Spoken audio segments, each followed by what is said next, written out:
नमस्कार, मैं हूं आपके साथ में भूपेंद्र सिंह और आप रिपब्लिक सागर मीडिया का एक खास कार्यक्रम देख रहे हैं। उत्तर प्रदेश में विधानसभा चुनाव होने के लिए जा रहे हैं। जैसा कि आप देख रहे हैं कि इस वक्त हम मौजूद हैं यहां पर गुड्डू राजा के यहां पर गढ़ी निवास पर। यहां पर इनके तमाम कार्यकर्ता हैं। यहां पर लगातार लोगों के साथ में जनसंपर्क हो रहा है। बहुजन समाज पार्टी भी तगड़ा यहां पर टक्कर दे रही है।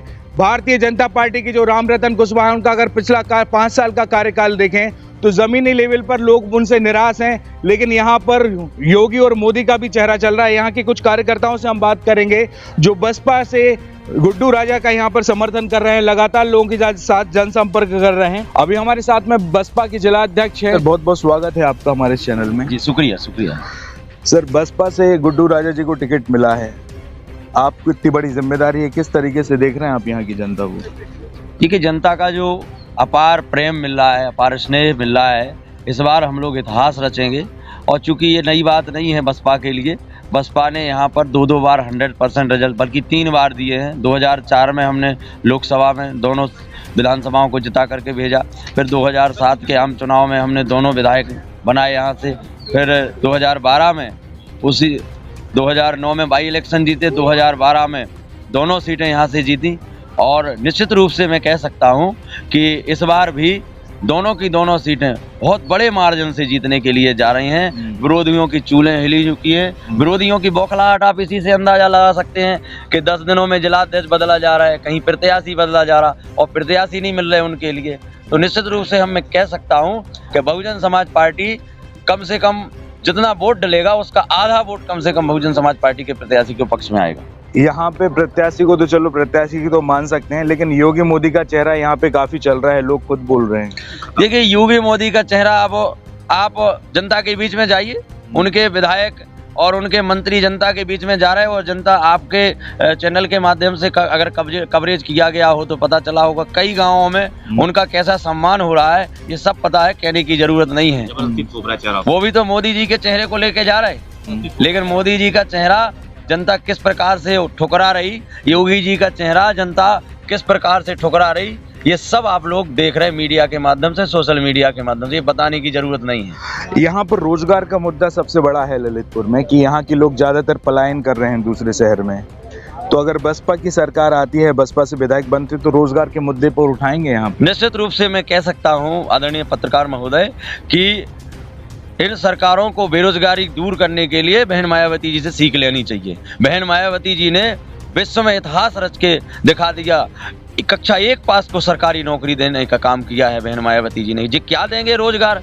ये बेरोजगारों का इतना भद्दा मजाक कर रहे हैं। पीएचडी और इंजीनियर से कह रहे हैं कि पकौड़े तलो, तो इस मजाक कर रहे हैं। इसी प्रकार से किसानों का मजाक बना के रख दिया। 700 किसानों ने जानें दी हैं, और किसान किस प्रकार से ललितपुर जनपद में खाद के लिए तरस के मर गया किसान, और इनकी जून ही नहीं गिरी।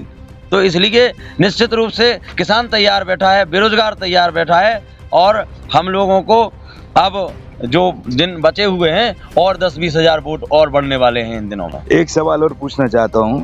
पहले भैया है ना समाजवादी पार्टी से थे, पार्टी में थे, अब बसपा में आ गए, आखिर आने का कारण क्या था? आने का कारण तो उन्हीं से बात करनी पड़ेगी, लेकिन इतना है कि बहुजन समाज पार्टी की नीतियां उन्हें अच्छी लगी।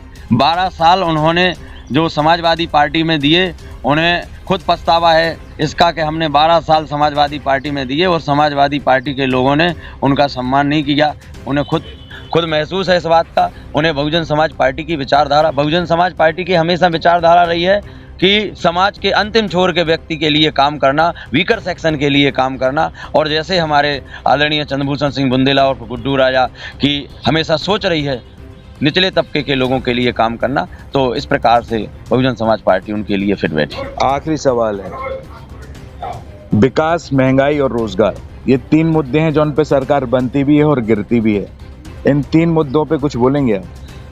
विकास के लिए बहुजन समाज पार्टी की सरकार जब थी तो यहाँ पर चिगलुआ प्लांट, बहुत बड़ा प्लांट दिया है। और मैं कह सकता हूँ कि विकास कृषि से जुड़ा हुआ है। 72 से 75% आबादी कृषि पे डिपेंड है हमारे यहाँ। हमारी इकोनॉमी कृषि पे चलती है, तो कृषि को घाटे का धंधा इन लोगों ने बना दिया है। मैं तो कहता हूँ कि बिजली और पानी दोनों की व्यवस्था, बिजली और पानी की व्यवस्था किसान को कर ली जाए। किसान इतनी ताकत रखता है कि पत्थर को चीर के भी सोना उगला सकता है किसान। तो किसान अपनी गरीबी दूर कर सकता है।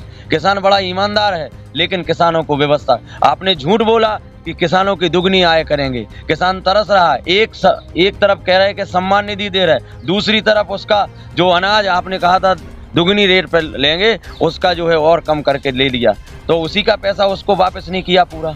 तो इसलिए किसान के साथ जो भद्दा मजाक किया है इन्होंने, निश्चित रूप से हम कह सकते हैं कि रोजगार के लिए, हम बेरोजगारी हटाने के लिए संकल्पित है और बहुजन समाज पार्टी ने हमेशा निचले तबके के व्यक्ति को काम किया है।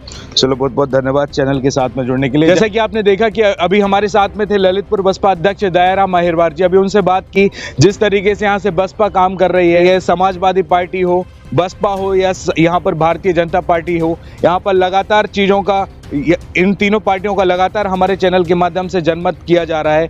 कहीं पे योगी मोदी का नाम आ रहा है तो कहीं पर प्रत्याशियों को नकारा जा रहा है। लेकिन इतनी बात जरूर है कि जो ललितपुर विधानसभा क्षेत्र है, यहाँ पर महंगाई, विकास और रोजगार का एक ऐसा मुद्दा है, अगर इन तीनों मुद्दों पर अगर किसी भी सरकार ने काम किया तो जनता उसको अवश्य वोट देगी और भारी बहुमतों से जिताएगी भी। अगर हम पिछले कार्यकालों की सरकार देखें तो ये तीनों मुद्दे यहाँ पर धराशायी होते हुए दिखाए। विकास ज़्यादातर यहाँ पर ललितपुर में नहीं हो पाया, रोजगार लोगों को नहीं मिल पाया, और यहाँ पर लोकल ओपिनियन की बात करें तो यहाँ के क्षेत्रीय विधायक यहाँ के लोकल के मुद्दों को नहीं उठा पाते।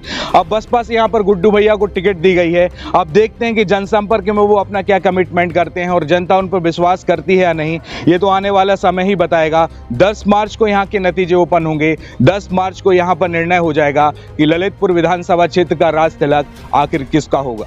इसी के साथ मैं भूपेंद्र सिंह ठाकुर, रिपब्लिक सागर मीडिया की ओर से आप सभी से विदा लेता हूँ। जय हिंद, जय भारत।